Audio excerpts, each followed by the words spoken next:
Cabor itu yang sudah dikeluarkan untuk cabor ada BOP, ada BOK, ada pembinaan, ada peralatan. Nah khusus yang pembinaan ada regulasi yang kita buat di internal KONI yang disepakati oleh semua pengurus dari pucuk pimpinan sampai dengan para wakil dan bendahara umum. Untuk pembinaan ini pendistribusiannya tidak sekaligus, tapi dibagikan bertahap. Kenapa kami melakukan itu? Karena sebagai fungsi kontrol, kami ingin mengetahui laporan yang masuk dari cabang olahraga seperti apa. Gitu. Karena kalau kita flashback yang 2020 itu dari tiap-tiap cabang olahraga dari sisi pelaporannya banyak sekali pelaporan yang tidak nyambung lah gitu. Atau penyusunan kwitansinya acak-acakan, kemudian nota dan lain-lain. Nah makanya ada kebijakan kita karena kita ingin menertibkan dari sisi administrasi. Karena begini, cabang olahraga itu menjadi entitas audit, menjadi entitas karena cabang olahraga menerima dana hibahnya ke KONI, dari KONI didistribusikan lagi kepada cabang olahraga, sehingga si cabur ini menjadi entitas audit. Dia yang harus mempertanggungjawabkan pengeluaran anggaran yang diberikan itu. Nah makanya khusus yang untuk pembinaan sebagai fungsi kontrol kita dari internal KONI ada BAI, Badan Audit Internal, juga dengan bidang perencanaan program dan anggaran, ingin mengetahui sampai sejauh mana pelaporannya. Jangan sampai di akhir tahun, kita kan di akhir tahun itu nanti kita diminta pertanggungjawaban itu maksimal sampai 10 hari setelah tutup kas. Artinya berarti di tanggal 10 Januari. Begitu aturannya untuk pelaporan dana hibah. Pada saat akhir tahun ketika ini tidak ada fungsi kontrol, berantakan nanti akhir tahun. Yang harusnya tanggal 10 kita sudah melaporkan pertanggungjawaban kepada pemerintah daerah, ternyata molor waktunya. Nah ini kan menjadi bagian juga evaluasi kami. Makanya khusus yang dana pembinaan kita bagi 2 termin. Betul dalam MOU anggaran itu butuh, misalkan taruh dalam MOU itu 100 juta.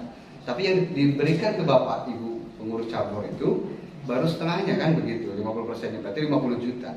Bapak Ibu hanya mempertanggungjawabkan uang yang 50 juta dulu. Ketika si SPC 50 juta itu sudah masuk, baru yang untuk setengahnya lagi, yang 50 jutanya lagi bisa kita berikan. Hanya fungsi kontrol yang kita bangun saja Pak. SPJ tidak harus meng-SPK-nya 100 juta, ngapain juga SPJ 100 juta? Oh Bapak baru 50 juta kan? Itu kan fiktif itu namanya. Ya jelas. Yang kita berikan baru 50 juta, ngapain harus 100 juta? Kan lihat di klausul MOU-nya. Ketika cabang olahraga telah menyampaikan laporan pertanggungjawaban yang 50%, itu kan ada demo. Maka cabang olahraga berhak untuk menarik kembali sisa anggarannya, gitu. Jadi hanya yang 50% itu yang dipertanggungjawabkan, yang dilaporkan. Bukan berarti kita minta laporan total anggaran 100 juta harus tidak. Hanya 50% itu yang sudah diterima. Itu. Nah terkait untuk laporan tadi kayak BOP, BOK gitu kan, sama peralatan karena ini sifatnya 1 tahun, berarti laporannya nanti di ujung. Tapi nanti kita akan meminta kepada cabang olahraga bahwa di akhir November. Dari November itu laporan yang BOP, BOK dan peralatan itu harus sudah masuk, gitu. Karena di periode Desember kita akan diaudit oleh audit dari akuntan publik, gitu. Jadi di Desember itu periode kita pemeriksaan audit oleh akuntan publik atau KAP. Mungkin tadi ada ya salah satu perwakilan dari BAI juga sudah menjelaskan, mungkin menyerahkan laporan kita verifikasi nanti kan oleh BAI dengan tim juga. Mungkin prosesnya akan panjang, bolak-balik. Oh ini kurang ini nih, oh ini kurang ini, oh ini kurang ini. Kan bisa saja seperti itu. Nah makanya kita perlu waktu juga untuk penyusunan itu maksudnya. Oke, jadi clear mungkin ya untuk bagaimana untuk pelaporan anggaran yang sudah terima.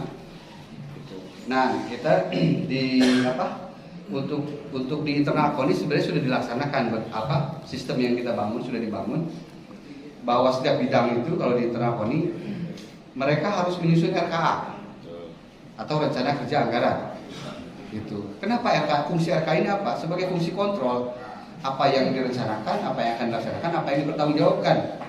Karena begitulah prinsip keuangan, selalu berputar siklus itu, agar apa yang Bapak Ibu pertanggungjawabkan nanti sesuai juga dengan yang sudah direncanakan. tidak ujuk-ujuk, aduh apa ini, bingung. Jadi bingung SPJ Genana gitu kan, ketika tidak ada kerangka itu. RKA ini akan menjadi guidance atau panduan Bapak Ibu menyusun laporan, dan itu juga nanti akan dijadikan bahan pemeriksaan atau audit. Nah, kalau misalkan contoh gini nih, kayak kemarin ya, mungkin ada beberapa juga cabang olahraga yang bertanyakan, apa sih komponen BOP yang bisa di SPJ-kan di BOP itu apa? Kan begitu ya. Atau yang bisa di SPJ-kan di BOK itu apa? Nah, BOP itu bantuan operasional pengurus. Kami memang tidak membuat patron harus di SPJ-kan A, B, C, tidak. Karena apa? Karena kebutuhan cabang olahraga itu berbeda-beda. Makanya kita silakan cabang olahraga sesuai kebutuhannya. Hanya kita pisahkan garis besarnya atau benang merahnya.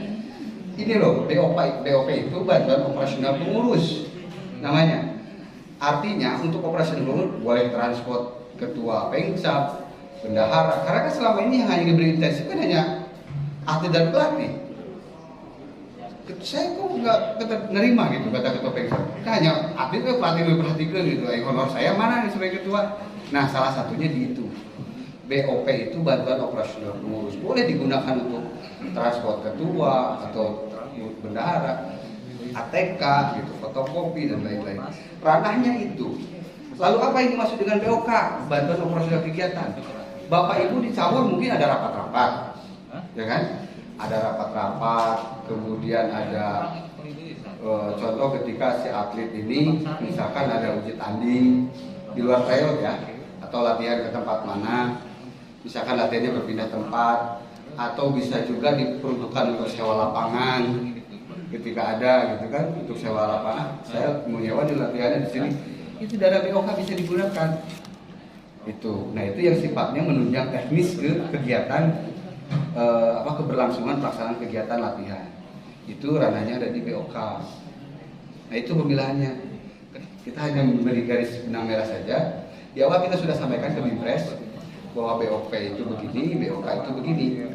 Jadi insya Allah apa yang kita rancang di periode kepengurusan Pak Ketum ini, kita ingin memfasilitasi segala kebutuhan, bukan saja dari sisi atlet dan pelatih, tapi dari sisi pengurus pun kita perhatikan, dari sisi organisasi pun kita perhatikan.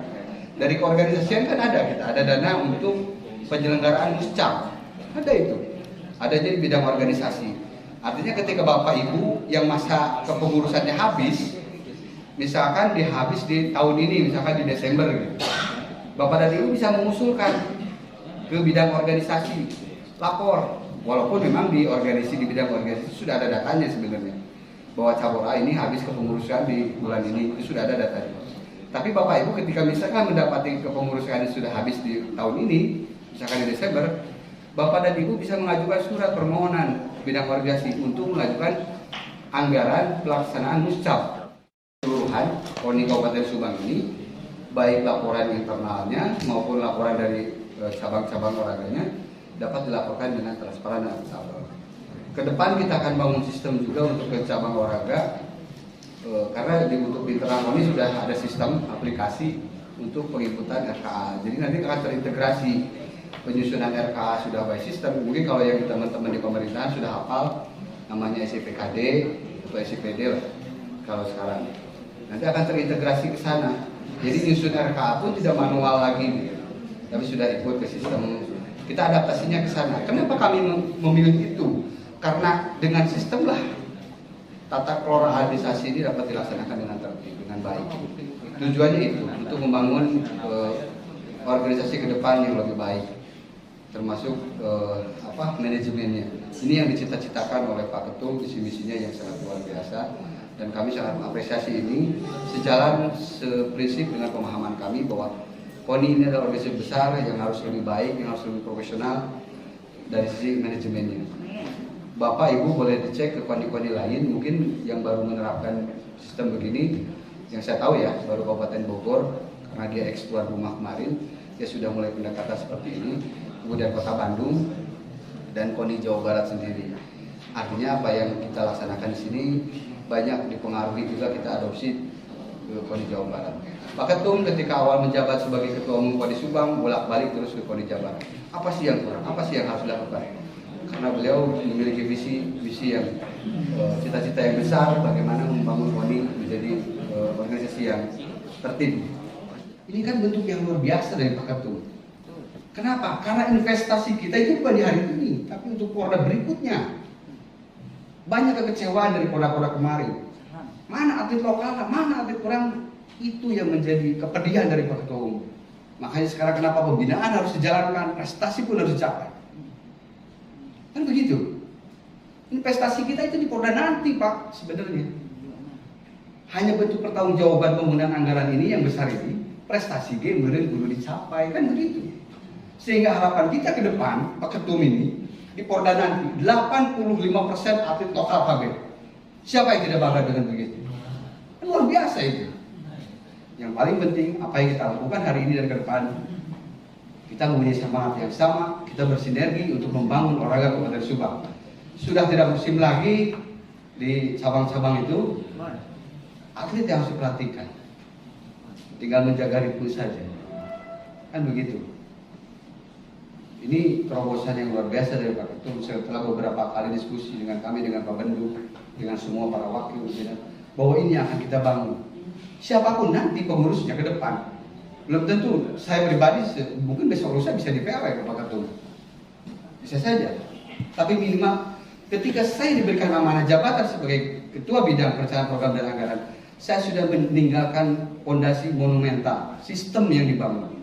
Siapapun nanti bisa melanjutkan. Itu saja tujuan saya. Dan mungkin Pak Ketum pun sama. Bisa jadi Desember dia mengundurkan diri, bisa jadi Pak. Kalau Pak Ketum Desember mengundurkan diri, ya sudah selesai. Saya juga mengundurkan diri. Komitmen saya begitu dengan beliau. Selesai semua. Karena bagaimanapun membangun itu dimulai dari pucuk. Ketika pucuknya konsisten, gaspol semua. Ketika pucuk pimpinannya tidak bermain-main dengan anggaran, maka yang di bawahnya pun akan takut. Kalau Bapak tahu, di setiap rapat di bidang di internal KONI, Pak Ketum selalu begini. Jangan bermain-main dengan anggaran KONI. Ketika ada ketua bidang, pengurus bidang yang bermain-main dengan anggaran KONI, saya sendiri yang akan mengadukan ke kejaksaan. Begitu Pak. Jangan nunggu orang lain yang melaporkan, beliau sendiri yang akan melaporkan. Saya menjabat sebagai ketua bidang perencanaan program dan anggaran. Saya tahu betul alur kas, alur keuangan, pencairan dan lain saya tahu betul. Pak Ketum dengan kewenangannya bisa saja kan. Coba saya minta anggaran untuk pribadi, anggarkan untuk komunikasi intensif saya, anggarkan untuk uang pulsa saya, anggarkan untuk ini saya, bisa kan? Bisa nggak Pak? Dengan kapasitas beliau sebagai ketua umum, menurut Bapak bisa tidak? Minta ke ketua bidang program perencanaan, anggarkan saya untuk pulsa saya sebulan 5 juta misalkan, anggarkan untuk bensin saya sebulan 3 juta, bisa nggak? Dengan segala kewenangan sangat bisa. Dan itu boleh Pak. Bapak boleh cross check ke KONI Jabar. Tapi hingga detik ini Pak, Pak Ketum tidak pernah meminta itu. 1 rupiah pun dia tidak pernah bermain-main dengan anggaran KONI. Itu yang menjadikan saya pribadi, Pak Bendara KONI Kabupaten Subang, Pak Ahmad Suhari, yang semua sudah tahu lah kapasitas beliau seperti apa. Dia berani mempertanggungjawabkan mempertaruhkan kredibilitasnya, nama beliau sebagai menjadi ketua bendahara umum KONI. Pak Ahmad orang yang lempeng. Bagaimana beliau bisa menerima ketika diminta menjadi bendahara umum, dia siap? Berarti kan sudah memperhitungkan gitu. Karena tidak mudah Pak Ahmad itu, orang yang lurus. Kan begitu. Dan insya Allah kita semua ya sedikit-sedikit kita benahi semua. Itu mungkin salah satu contoh saja apa yang kita bangun. Walaupun memang belum sempurna, belum ideal, teman-teman dari cabang olahraga mungkin tidak bisa ditutupi semua kebutuhannya. Tapi bertahap kita coba. Ini sejarah dari tahun kemarin hingga tahun ini, anggaran KONI yang luar biasa. Kenapa? Pak, jangankan anggaran 1 miliar Pak, anggaran 500 juta meminta hibah ke pemerintah daerah itu saja minta ampun. Artinya harus ada trust dari pemerintah daerah. Bisa nggak nih KONI bertanggung jawab ini? Dan hari ini kita ada di sini sebagai bentuk untuk menjawab kepercayaan pemerintah dengan mengadakan event ini. Sehingga kami berharap di ujung nanti laporan dari setiap cabang olahraga ini sempurna lah. Ya maksudnya sesuai kaidah-kaidah aturan. Karena itu bentuk tanggung jawabnya, pertanggungjawaban kita. Coba, hai Koni, kamu dikasih uang 20 miliar dipakai non lain kan? Kebayang tuh laporan acak-acakan. Malu Pak Ketum. Pak Ketum sudah lempeng, sudah begini, tiba-tiba laporan acak-acakan. Saya pribadi, kalau dihitung-hitung gitu, pekerjaan dengan di luar Koni luar biasa. Tapi saya berani seperti ini karena saya punya mimpi, punya cita-cita yang sama. Bagaimana menjadikan olahraga Kabupaten Subang lebih baik. Cukup perih beberapa pengalaman waktu ke belakang melihat perkembangan olahraga sedih. Inilah momentumnya kita sama-sama membangun itu semua di bawah pimpinan Pak RT. Kalau curhatnya enggak, ini menceritakan apa yang memang terjadi saja. Bukan karena di depan Pak Ketum loh. Pak Ketum itu orang yang anti memuji. Jadi saya bukan karena di depan Pak Ketum. Ini hanya sedikit menceritakan saja apa yang terjadi di internal KONI gitu kan. Pak Ketum kalau sudah marah di bidang-bidang luar biasa, di pres ini. Mungkin ke Bapak Ibu mah enggak, karena kan cabur gitu. Tapi bidang KONI mah mungkin dari Impres terutama Kang Budi, Salim, Celina. Karena begitulah, ketua ini orang yang profesionis, segala sesuatunya yang rapi. Karena dia tahu potensi-potensi hukumnya. Karena basic dia kan dari hukum. Jadi jangan sampai nanti di kemudian hari keluarga besar KONI, bidang maupun cabang olahraga ada yang bermasalah. Kita tidak ingin seperti itu. Makanya sebelum terjadi kita antisipasi bagaimana menyusun laporan dengan baik dan tertib.